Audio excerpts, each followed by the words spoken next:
I guess it could be a simple question, or it could be we can sit here and talk about it all day. But I mean, Khabib and his wrestling. I mean, wrestling is not a new martial art or something we haven't heard of. So why is his so much more effective and so much different than anybody else's we see? It's just something he's been doing his whole life. You know, he didn't come from freestyle Greco wrestling to mixed martial arts. He's just been kind of doing mixed martial arts his whole life. And just talking to a lot of different guys, not just guys he's competed against, but guys that he's trained with. He just brings a different type of pressure, a different kind of strength. He has really, really good hips. And, you know, there's a lot of moving parts to it. It's just really interesting because usually it's like a guy with that good at wrestling, you can go back and you can watch like, oh, well, let's watch him at the, you know, the Junior World Championships or the, you know, the Yargan or like all these different wrestling tournaments, but there's nothing. He's just an MMA fighter. So it's just different when you train wrestling. You know, as you all know, wrestling starts in a low stance unless you're wrestling Greco, you know, but it's like he started MMA wrestling. So I think that's what makes his style so unique, and he's good at, he can shoot low level, he can fight in the clinch, pretty versatile in both offensive aspects of wrestling. He's just really good. And this fight's unreal. The more you break it down, and like I'm getting into like watching Gaethje's old wrestling matches, and I'm really starting to kind of, the wrestling is going to play a big part in this fight as it does in all of Khabib's fights. But this is just like the first guy he's faced. Like this guy wrestled Division I in college. This is the first guy that he's fought that's been a Division I wrestler. He took Jordan Burroughs to a 7-4 decision. That's, for people that don't know who Jordan Burroughs is, that's you know, that's the team captain for the United States wrestling. You know, it's he's a phenomenal athlete. So it's going to be really interesting. So you touched on it a little bit there. So I mean, like anything can happen in a cage fight, right? That's why we love it, right? But if you were designing somebody to beat that style of Khabib, man, when you talk about the defensive wrestling that Justin Gaethje has, you add in the nasty leg kicks that he has, and you add in the power that he's got in his hands. I mean, is that kind of the blueprint if you were designing a guy that you say this is probably going to be problematic for Khabib?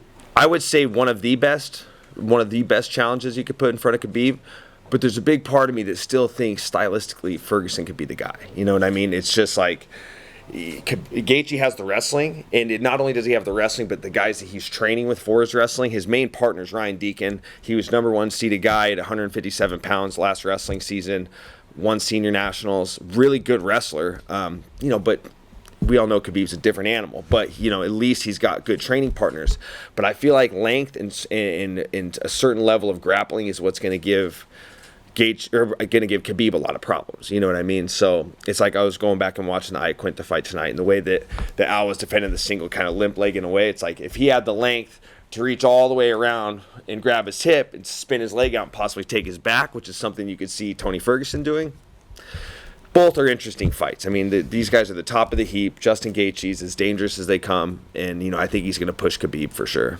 Last thing for me, I mean, there's obviously more to it than this, but you know, Gaethje's kind of said, like, I get it. Khabib puts you up against the fence, you're in trouble. But he doesn't take people out in the open mat, you know, out in the center.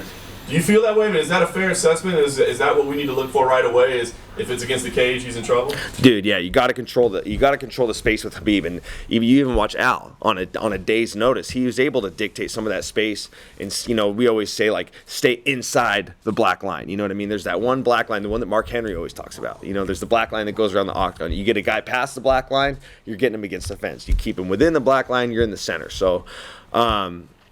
You know, Al did a good job of it, and you know, I would like to think that, you know, Gaethje could do the same thing.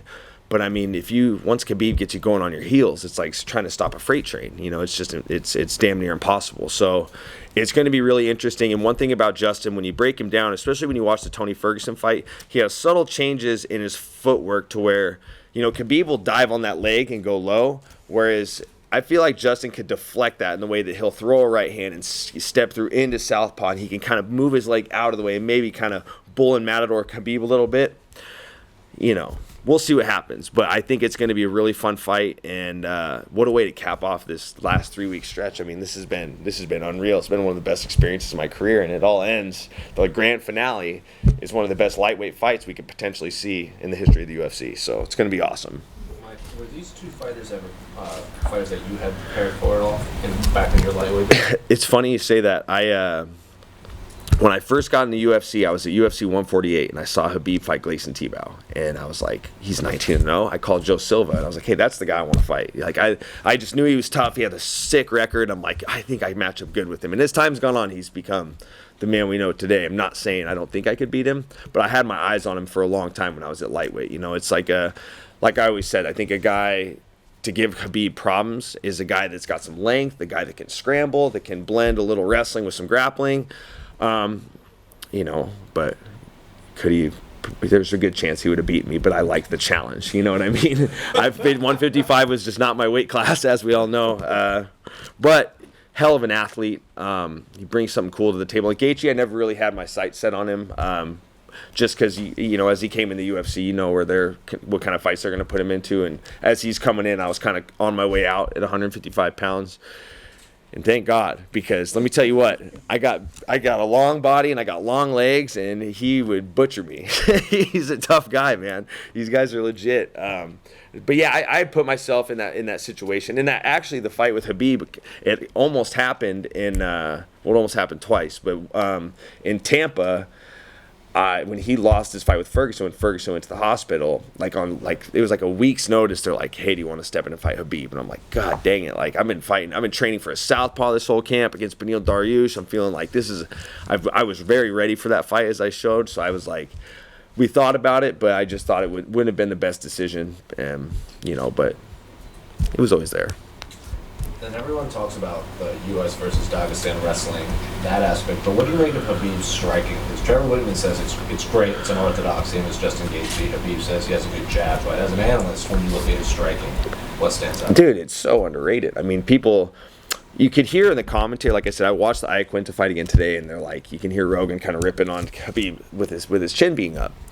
But as time has gone on, that's just his style, and what that is that's not anything amateurs. That's just him knowing his space. That guy knows his range. He knows it. He can slide his head back. If he knows he's about to get hit, he's not going to leave his chin up. He's going to drop levels and shoot. So that just shows he's really good at distance management. He's got a good jab. The overhand right has evolved, as you saw in the Conor fight. And, you know, and Poirier is one of the better strikers at 155 pounds. Arguably the best. Arguably. You know what I mean? You wouldn't want to, you know, there's a lot of good guys at 155, but he's definitely in the conversation for best strikers, and Khabib did a good job negating that. And he's a guy that's just ever evolving. You know what I mean? He's not the same guy he was when he fought Gleison Tibau at UFC 148. He's become a lot more polished. He's got a very educated jab. And I just think where he shines a lot as a striker is he's just very good with distance management. To be a really good grappler, you have to have a good concept of distance, because you can't just drop levels and shoot when the space isn't right or the timing isn't right. And, you know, and Khabib's distance management is as good as they come. He knows when he can slide his chin back, and if he knows he's about to get hit, he's just going to drop levels and take you down. Kind of a dual threat. So, yeah, his striking's evolved. That jab's good. Apparently, he learned it from DC. That's what the rumor is. That's what the rumor is. He learned it from DC, but I think Javier Mendez might have had a big part of that. Like, I've seen you training with a variety of different athletes on this trip, but I'm wondering which has been your most memorable and unique experience. Oh, man.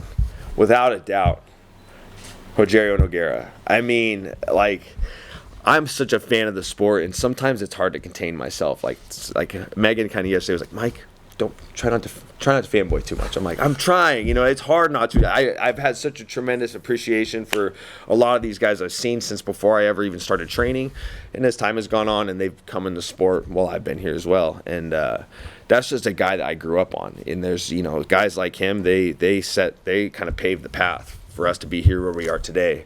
And I just have such a tremendous amount of respect for an athlete like that, and watching his career in Pride. And he's the only fighter to ever win a Pride belt and a UFC title. And he's just a legend. Like, it's just like the guy has presence, you know. And the fact that he just was like, hey, we're training today. I was like, oh my God, like, this is what it's all about. You know what I mean? When your time in the sun, when your time in the spotlight comes to an end, you're only left with one thing, and that's your relationships and your memories. You know what I mean? That's all you have left. And that'll be one of the best memories I've had in my whole career, was getting to train with a guy that I have looked up to and admired for so many years. It's one of the best. It's been like the highlight of this trip. So it's been that was a really cool experience for sure. Yeah. Any other questions? What is it about Nogueira that you love so much? What's there not to love about him? I mean, the guy's had legendary wars. I mean, the the fights that he had with Fedor, his comeback win over Krokop, when he got pile drived by Bob Sapp, when he beat Tim Sylvia, when Tim Sylvia was still the man at heavyweight, and just the way he's persevered through his career. If you know his story before he ever even started competing, I mean, this is a guy that almost died. He got mauled by a tractor, if that's the story correctly, and he went on to have one of the best heavyweight careers of all time. And I think it's just crazy. The guy, there's the reason why he's still here working for the UFC is because of all the things he's done for the sport. He's helped pave the way for a lot of us guys, and he's a man that in my opinion, he just deserves a tremendous amount of respect from every person he crosses paths with, because he's one of a kind. He's a very special human being. And he's really nice, and he's really tough. It was a fun training session, but I definitely walked out of there a little banged up. He's still got it. He's definitely still got it, for sure. Obviously, earlier during the pandemic, you gave thoughts about why you're not going to take a fight at this time. As the months have gone on, do you still feel the same, or do you think that we could get something on the books for you? Oh, dude, I am chomping at the bit to compete. After being here, being around the energy, getting a chance to train with some of these guys. I still haven't had the chance to spar, but I mean, last night on floor 6, we had quite the training session, and dude, I want to compete, man. Like I love this opportunity I have now being an analyst, and it's something that I feel like I've taken advantage of this trip, and I've like stapled my spot. Like I'm going to be one of the guys that's going to be behind the desk for the duration of my career. I feel like I've kind of cemented that. But I'm a fighter. That's what I do. You know what I mean? And seeing these guys compete and I know a lot of the matchups that are going down at 170 pounds. I know what guys are available. I know what we're looking for right now. I was hoping to leave here with a matchup, but it doesn't matter. I'm hungry. I want to fight. I want to compete. I want to win a world title. And, I mean, the stars are aligning. It's all about quality, not quantity. I've put my time in the sport. I've been here for 9 years. I've been in the top 10 for 5 years. Let's do it. I want to compete. So I think January is the right date for me. We'll see what happens. But I'll be ready when the time comes.